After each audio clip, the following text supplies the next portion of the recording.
Hello, everyone. This is Independent Conservative. I am Ryan Bowling. Thank you all for joining me. So, legendary football player O.J. Simpson has died of cancer at the age of 76. My prayers and condolences go out to the family members. Let's get right into this article, and I'm going to give you guys my commentary.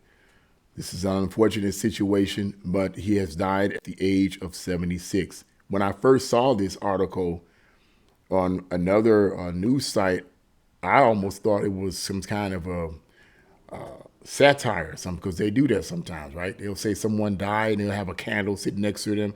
This person has passed. Why would you play with something like that, right? I never could understand that. But anyway, this is official. He actually has died. Former NFL running back O.J. Simpson died on Wednesday after a long battle with cancer. He was 76. He was surrounded by his children and grandchildren. A statement from the family said, "During this time of transition, his family asks that you please respect their wishes for privacy and grace." And this is Simpson made headlines in February when it was announced that the former NFL player and accused murderer had been diagnosed with prostate cancer. Reports also indicated that Simpson had entered hospice care while he received chemotherapy treatment. However, Simpson himself refuted the report on X. Hospice? Hospice? You talking about hospice? Simpson said in a video posted on X.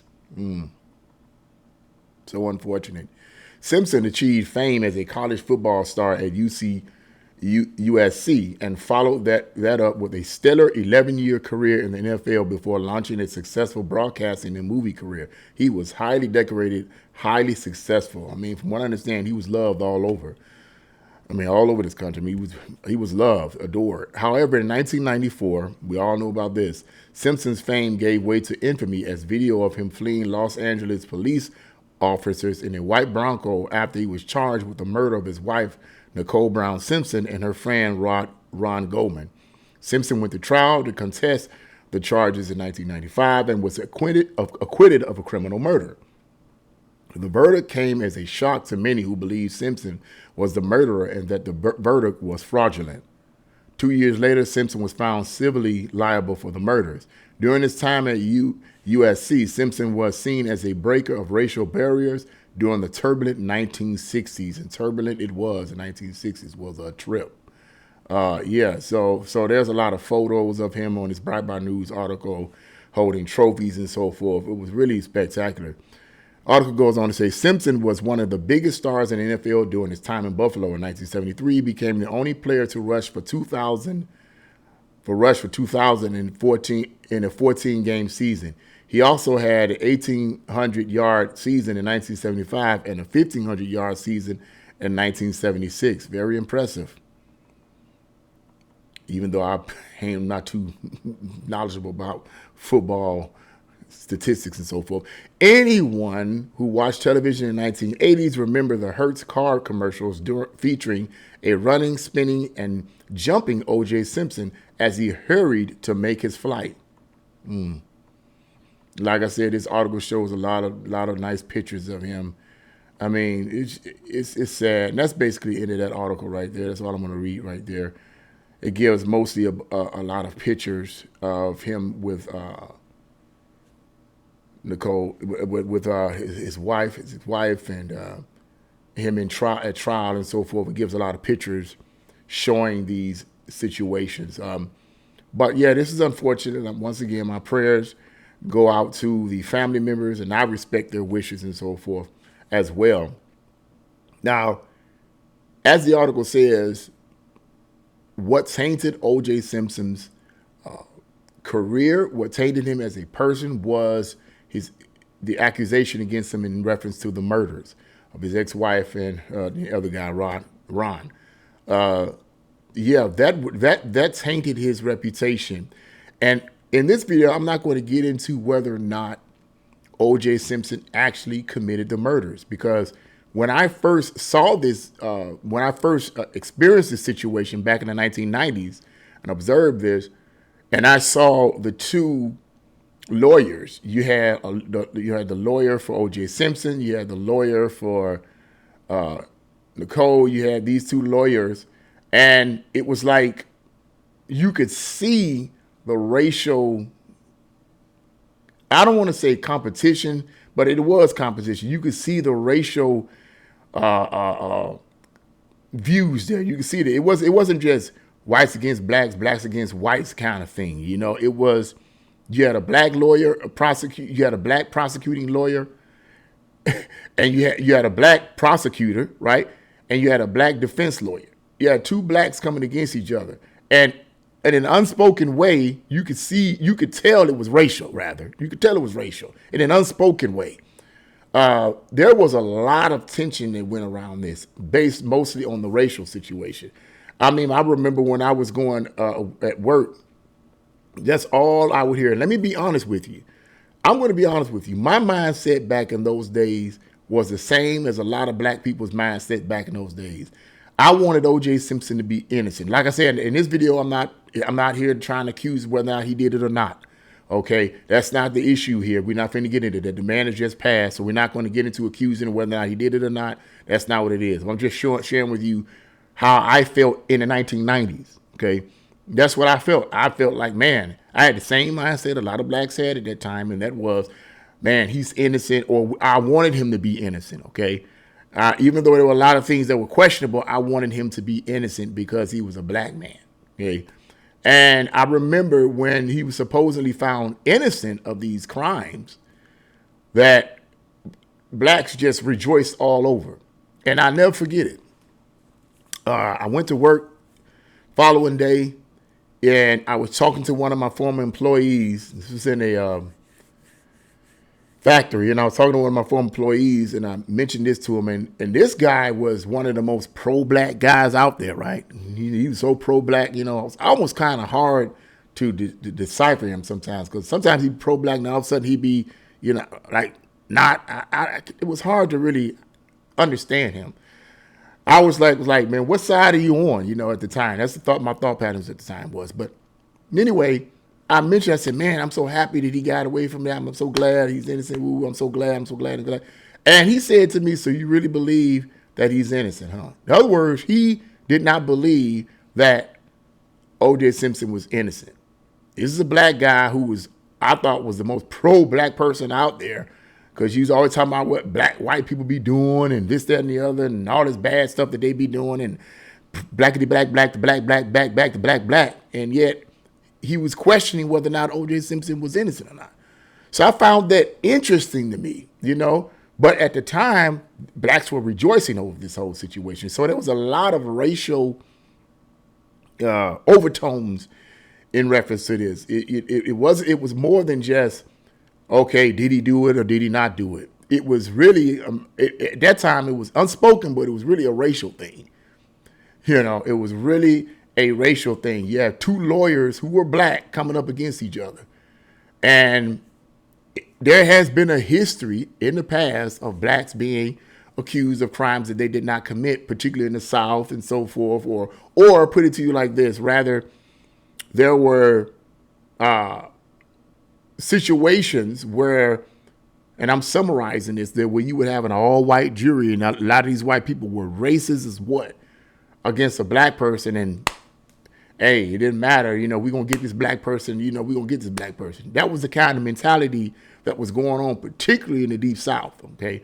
So when this occurred, and O.J. Simpson was supposedly found innocent, allegedly found innocent, a lot of black people rejoiced over that, because for them, at that time, it was a victory. We finally got some justice. But then, as time went on, people started doubting that narrative. And now more and more black people have been coming out saying that he was guilty of it. Like I said, I'm not going to get into the details of that or whether or not I feel he was guilty or not. This is what I will say is this. All the accomplishments that a person can accomplish in their life, all it takes is one stain on your accomplished record, and that stain will stay for you for the rest of your life. Watch this now. Listen to this. Whether you are guilty of it or not. Now, why do I say that? I'm going to use that. I'm going to use an example to use myself. And I'm in no way, I didn't consider myself all that accomplished or anything like that. But I was, you know, a burgeoning Christian. You know, I was trying to live for God. I was trying to do the right thing. This was many years ago. This is back in the, in the 90s, you know, it was in the 90s. And my former church former pastor, and accused me of something that I did not do. Right now, what happened was someone had broken into the church, broke into his office, in my former pastor's office, and stole some items. I don't know if it was some money or whatever, but they stole some items. My former pastor accused me of breaking into his office. Now, the reason why he accused me of that, not was because he was trying to taint my image or anything like that, but the reason why he accused me of this is because he told my present pastor, that who was a deacon at the time, that he looked at the shoe print on the door, and the shoe print was the same kind of shoe print that I had. So and also I wasn't working and I was struggling with money and so forth. So my former pastor assessed in his mind that maybe perhaps Deacon Ryan did this. I was a deacon at the time too. Maybe Deacon Ryan did this, maybe he did. And then went and told my present pastor, who was a deacon at the time, that I had broken into the church and stole some money because my tennis shoes matched the tennis shoe print that was on the door. Now, clearly I didn't did it. I said, no, I did not do it. But this was the accusation. So to make a long story short, so I ended up in around the year 2001. I left my former church and I became a member of the current church that I am now. The deacon became a pastor. That my former pastor had shared this story with. He became a pastor. And I left my former pastor's church and joined his church, which I'm currently a member of now. In the process of joining the church, I recall my present pastor, this is many years ago, asking me, Brother Rice, at the time I was a minister. I'd been called to minister, and he'd say, ask you a question. I just need you to tell me the truth. Did you break into my former pastor's office? And I was shocked and somewhat appalled that he would ask me this after all this time. It had been years had it went by before, and yet that was still in his mind that I had supposedly may have broken into my former pastor's office. Forget about the fact that I had a decent record. I never stole anything from the church, or any of that we know of, or that they know of rather. And I didn't steal anything, okay? But yet at the same time, he still was thinking about this idea that I had broken into my former pastor's office and stole some important items out of there. And what's my point? My point is, I said, no, I didn't. And I said, I did not do that. I did not do that. I said, you got to believe me. I did not do. I was inside. I did not do that. Okay. Just because someone has the same kind of shoe and struggling financially doesn't mean that they broke into your house or whatever. That's circumstantial evidence that will not hold under a court of law. Okay. And things were clear, but my point is this. I think you catch what I'm trying to say. You can have a stellar record, be a pretty decent, honest person, and one little stain will hurt you for the rest. I can say for the rest of your life or for an extended portion of your life. Okay, whether you are guilty of it or not. Now, even though I was not guilty of breaking into the church and then breaking into the office and stealing items from my former pastor's office, my present pastor still thought that may have been a possibility. Because after all, I was joining his church. And he didn't want to be honest with you, you want no thief in your church. So, but that tainted. That was a part of his mind for a while until I told him when he asked me, I did not do it. So, yeah. And my point is that whether or not O.J. Simpson actually committed these crimes or not doesn't even matter at this point. What matters is the fact that it tainted his career from that point on. Everything that he had accomplished, which is some stellar accomplishments, meant nothing because of what he was accused of murder. And I'm not talking about, these were brutal, bloody murders. These were horrible. When I heard about these murders, I thought I was listening to another helter-skelter situation, you know, the Charles Manson situation. That's what I thought I was listening to because it was so, the description of the murders was so brutal and horrible. How could this man who was a celebrity like this, on top of the world, commit such heinous crimes because he was jealous? But anything's possible. Anything's possible. But my point is, whether he committed it or not, that stayed with him for the rest of his life. It tainted him. So a lot of times, man, you just have to be careful who you're with, who you deal with, who you fellowship with, who claims to be your friend or whatever. Man, you have to be careful because everyone that say they're for you, they're not for you. That's what I had to learn. Everyone that say they're for you, they're not for you. And it's not that you got to walk around on eggshells, afraid of everybody, and afraid of communication, and afraid of getting close and intimate with someone and sharing intimate details. But it does mean that you have to be careful. You have to be careful. And so, yeah, once again, in the close of this video, this is an unfortunate situation.